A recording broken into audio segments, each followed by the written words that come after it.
النكاح من سنتي ما قال النبي هو الصحيح نكاح مبارك نكاح مبارك زواج مبارك النكاح من سنتي ما قال النبي هو الصحيح نكاح مبارك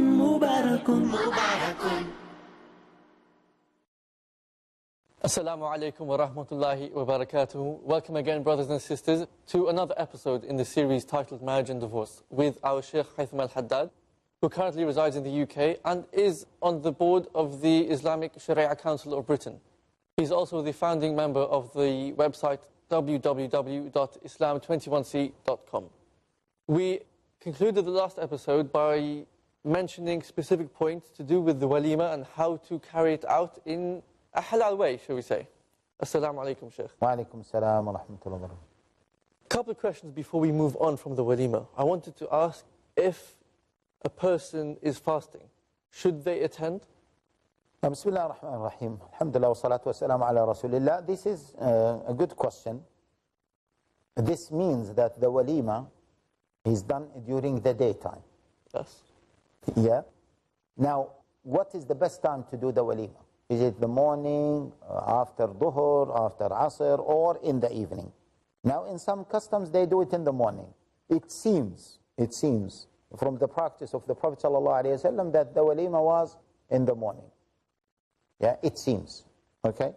But if it is done after dhuhr or after asr, that's okay. In some other customs, they do it before the rukhsati or before consummating the marriage.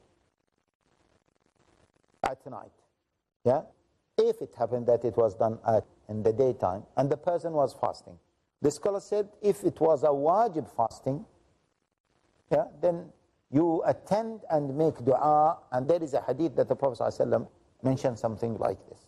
فَلْيَدْعُ بِخَيْرٍ. Okay? If it was obligatory fasting. Now, some scholars also mention some condition that they said if it is an obligatory fasting, but you can break your fast to fast another day. To make it up. To make it up. And that day is not obligatory upon you. Upon you is a number, a specific number of days, which can be done either that day or any other day. Yeah? And they said that the person who invited you might feel a bit uneasy. Okay? So they said it is recommended, in this case, to break your fast to attend the walima. Even some scholars said if you are going to add a value for, if he is going to be really happy that you have attended. Why is this? Because Sharia wants us to love each other. We want unity and community and society to be... And subhanAllah, Sharia gives the rights of people, in many cases, a high status. Yeah? Especially what puts love between them. And as you said, unity and community, etc. The scholars also said that if your fast is not obligatory, then it is recommended that you break your fast. Some scholars said you must break your fast. Because attending walima is wajib, and this fast is not wajib. So, yeah. So they said the wajib takes precedent over what? Non-wajib fasting. Some other scholars said the matter is flexible. So if you can take permission from the person, wallahi akhi, I will be fasting, if you allow me. Right? And then he said, okay, no problem. Or he said, wallahi, mathalan, Daniel, you are an important person of the community, and if you don't attend my walima, people will say, what's wrong? Okay, maybe there is something. Then you must attend. Obviously, when you attend, people are eating, you are going to eat with them. So if there is a real maslahah, real benefit, then you should attend and break your fast if your fast is not obligatory on that day. This is my next question. Just for the audience and for myself, what do we consider an obligatory fast? Obligatory fast, for example, the person is making up the days of Ramadan. Yeah? Or the person took an oath upon himself to fast. That particular day means that particular day becomes wajib on him. Or the person broke an oath. Yeah? فَصِيَامُ ثَلَاثَةِ أَيَّامٍ. Yeah? So he has to pay the fidya of breaking the oath, which is fasting 3 days, if he can't pay money. Okay? So these are examples of obligatory fasting. Or if a person, for example, if he had sexual relationship, full sexual relationship during the month of Ramadan, and he started to make the fidya, fasting 2 consecutive months, and in between, yeah, he was invited to a walima, then for him, yeah, he's not excused to break the 2 consecutive months. Yeah. Sheikh, just before we continue, is there anything else that you would like to add about the walima before we change the topic? I think these are the most important things regarding the walima. I always just advise sisters in particular that whenever they go to walima, to be careful, yeah? And of course they want to enjoy their time, etc., but they have to be safe, not to be seen or even pictured. Or maybe this is another important issue. Actually. Pictured by men, by non-mahram men, or by women who are going to share their photos with non-mahram men. This is a very common mistake that is happening these days. Yeah? And it is very strange that you will see sisters attending a nikah, yeah, the walima. And then some of them are taking photos of each other on their mobile phones. And they allow it. These are some practicing sisters. They allow this. They say, well, it is in her own mobile phone. But you remember some of the photos that were taken, yeah, for us here in the studio in one day, okay, because they were put, I don't know how they went to Google Plus or whatever. And one day we saw them with other people. I received them from other people. This can happen easily. And very quickly. And very quickly. So I say to sister to be careful. We spoke about this and how can this be abused. This is something to be observed carefully. Yeah. So now that we've concluded the issue of the walima, I mentioned before that I wanted to ask you about the consummation of the marriage. Yeah. We slightly jumped ahead, but inshallah we'll just spend a few moments to talk about the consummation. Is there anything that you think would be valuable to be mentioned about this? About the consummation of marriage. Well, to be honest with you, there are a few things to be mentioned about the consummation of marriage. Obviously, we can mention general things, okay? Some specific things need to be discussed face to face. Yeah?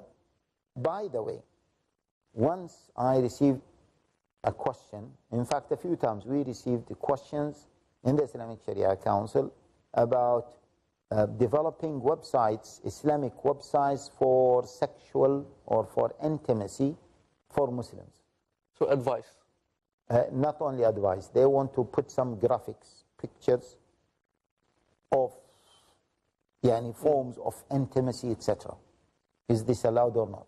We also received a question which was a bit strange, that they want to promote or announce or advertise objects that are used in sexual relationship. Yeah, is it allowed or not? This is apart from lingerie. No, we are not talking about that. Talking about, okay, objects that are used in sexual relationship. A brother approached me because he wants to develop a book. And he wants to develop it even further to make it an app to explain a few things about sexual relationship. Is this allowed or not allowed? Or this is very problematic. Very problematic. Now, the brothers in general say, but people need to know about these things. Yeah? How are we going to educate them? Akhi, if we want to educate them, not through pictures they see, because those pictures will be seen by everyone. Is this allowed or not? Okay? So it can be, I always advise the brother or the sister, if they are going to get married and they want to consummate the marriage, if, yeah, they don't know what they may do. Yeah, because even some scholars said that the knowledge of how to consummate the marriage is in the fitrah of human beings. Yeah? The fitrah of all living beings, human and even non-human beings. Without teaching them, it happens anyway. It happens and they know. Maybe some people, for whatever reason, they might not be aware. Those individuals, we cannot develop websites for them, just for 2, 3, or 5, or whatever. We cannot draw pictures or take pictures just to educate these people. If there are people like this, they can approach some of their relatives. Yeah? If they are embarrassed, the sister is embarrassed to speak to her mother, or to speak, definitely she will be embarrassed to speak to her father, or the father is embarrassed to speak to his son. Yeah? Maybe me as a father, I can ask another friend of mine to speak to my son. Yeah, to speak to my daughter. The mother can appoint someone to speak to her daughter if she is embarrassed to speak about some internal issues related to intimacy. Let us not make it open, public discussion, do this, don't do this. In fatwas, yes, but those fatwas should be asked one-to-one. The specific. Specific.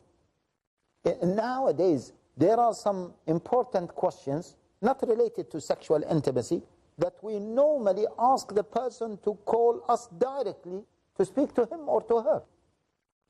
Yeah? So let alone about sexual intimacy. Yeah? About intimacy in general or sexual relationship. Okay? Brothers and sisters, please return to us in a couple of minutes where we shall continue this discussion. At the moment, specifically on the consummation of marriage. Assalamu alaikum wa rahmatullahi wa barakatuh. النكاح من سنتي. Marriage or divorce? What's Islamic ruling? Nikah. Solution or problem? Heaven or hell? There is a misconception. You choose. Beauty, wealth, family status, virtue. Decide what you want. Decide your choice. Be sad or be happy. It's your choice. Join Dr. Zakir Naik in Better Half or Bitter Half every Friday at 6:30 p.m. and repeat telecast at 9:30 a.m. UK on Peace TV. Most countries of the world ban bullying. They fight it in their schools and universities. A lot of us are being bullied differently every single day. Some come up to us and say, do this, while others say, don't you dare. Some say this is halal, while others say, nope, this is haram. Are you confused? Do you feel lost? Join me in Umdat al-Ahkam, where with the grace of Allah, we will learn the proper knowledge from the Quran and from the Sunnah, which would help stop this kind of bullying.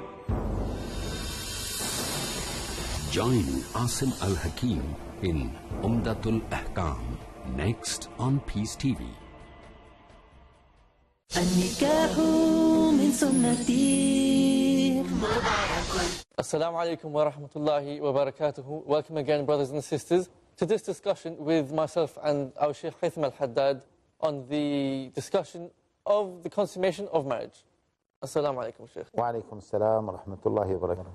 Before we move on to another topic, we wanted to finalize this, the consummation of marriage. You were mentioning how to do this, whether it's a taboo or whether it's not a taboo, or whether it should be widespread.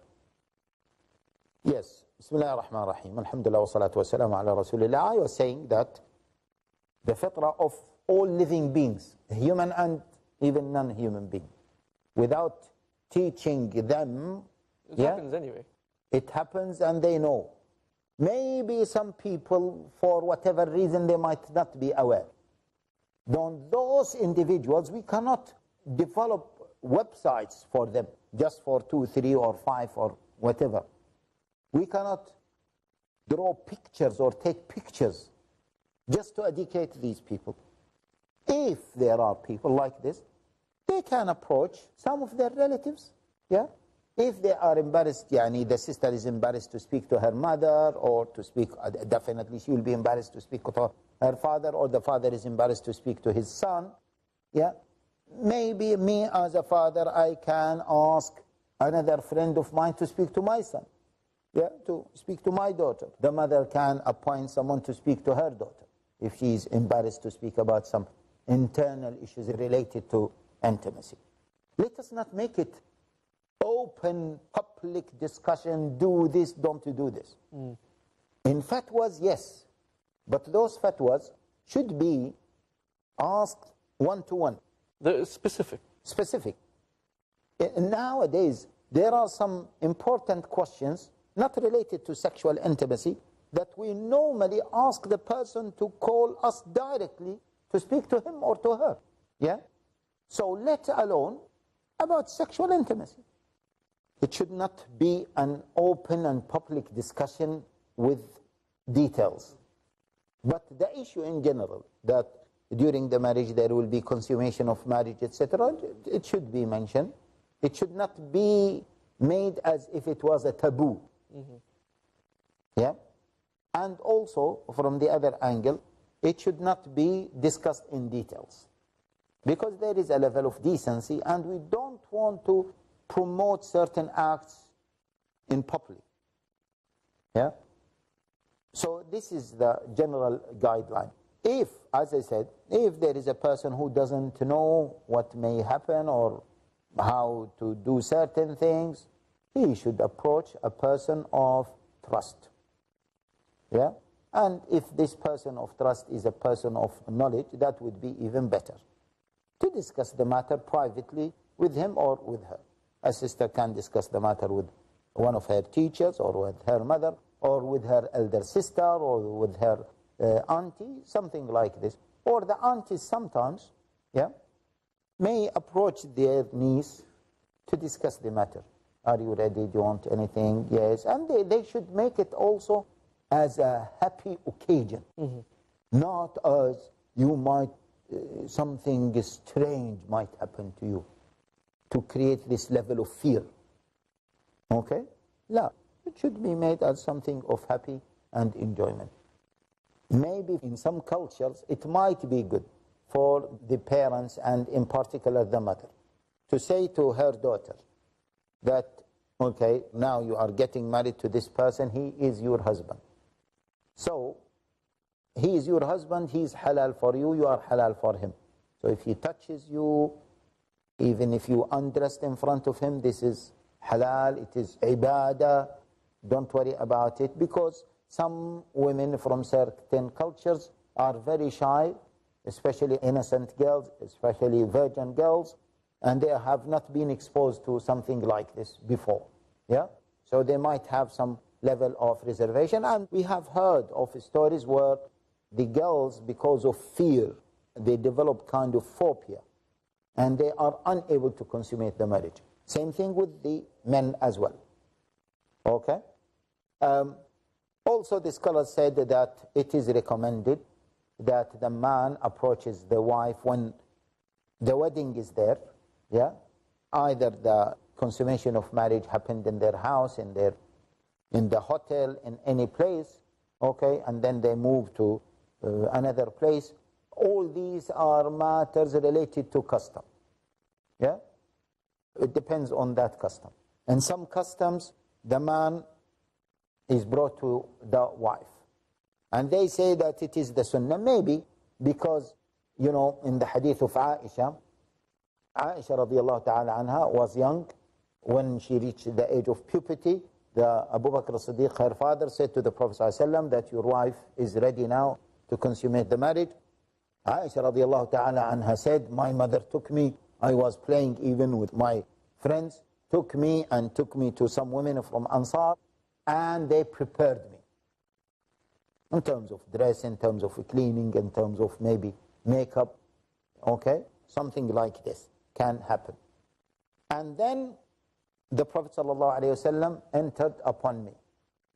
And one of the women from Al-Ansar, was there. So the Prophet ﷺ came to Aisha, and he had some sweet or some drink which is sweet. So he offered it to Aisha radiallahu ta'ala anha. The scholar said that it is good for the man, to break the ice, and to soften the heart of his wife, because especially if she is virgin and so on, to do something like this, mulatafa, to be soft, to be gentle, to speak few words, something like this, in order to break the ice. Aisha radiallahu ta'ala anha was shy, and she did not take it directly from the Prophet sallallahu alaihi wasallam. That woman told her, take, this is the Prophet sallallahu alaihi wasallam, take from him. So she took and she had something from that, and then the Prophet sallallahu alaihi wasallam had something from this.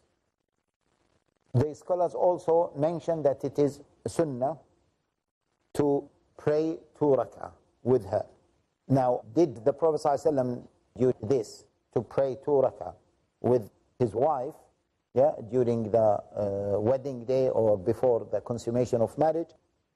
It was not reported that the Prophet ﷺ did it, but it was reported that one maybe from the companions and one from the second generation did something like this. And even in the case of the companion, he was asked. A man came to one of the companions, or one of the scholars from the second generation, and he said to him that I'm going to get married, and I'm afraid that my wife might maybe dislike me for whatever reason, or might repel, or so the companion told him, love is from Allah and hate is from shaitan, but it is the qadr of Allah, definitely. So he said, if you go and you want to consummate the marriage, so pray 2 rak'ah with her, lead the salah.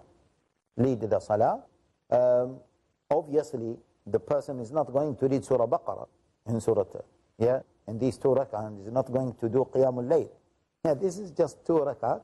Some scholars, based on this, said that it is recommended, or maybe some of them said it is mustahab or sunnah. It is not confirmed that the Prophet ﷺ did them. Then after that, the person might approach his wife. After that or before that, it is not a big issue. And as the Prophet ﷺ said, إِذَا تَزَوَّجَ أَحَدُكُمْ إِمْرَأَ فَلْيَأْخُذْ بِنَاصِيَتِهَا. When a person marries, he should put his hand on the forehead of his wife, and he should say the very famous dua, اللهم إني أسألك من خيرها وخير ما جبلت عليه وأعوذ بك من شرها وشر ما جبلت عليه. Oh Allah, I ask you from her khair, and the khair on she was created, or the khair that she was created from. And أعوذ بك من شرها وشر ما جبلت عليه. This hadith can be said in English. You can find it in any book of dua, the fortress of the Muslim also. And then maybe the person, if he wants to do the foreplay and start maybe the full sexual relationship, before starting the full sexual relationship or before starting the foreplay, 2 possibilities. The Prophet ﷺ recommended us to recite another dua. Yes? Bismillah, Allahumma jannibni shaitan wa jannibi shaitana ma razaqtani. Oh Allah, save me from the shaitan and save whatever you give me on this night from the shaitan. The Prophet ﷺ said, if you say this, then it is that the shaitan will not harm what Allah Jalla wa Ala has provided you on that night. This is the summary of what can be done and how it can be done during the night of wedding, or the night or the day of consummation of marriage. This is the end of the episode now. Do you think we need another episode to continue the discussion, or do you think this is enough for the consummation of the marriage? No, inshallah, this will be enough for consummation of the marriage. Brothers and sisters, please come back to us in the next episode, where we shall move on from this topic and go to the topic of the rights of the husband over the wife. Assalamu alaikum wa rahmatullahi wa barakatuh. نكاح مبارك زواج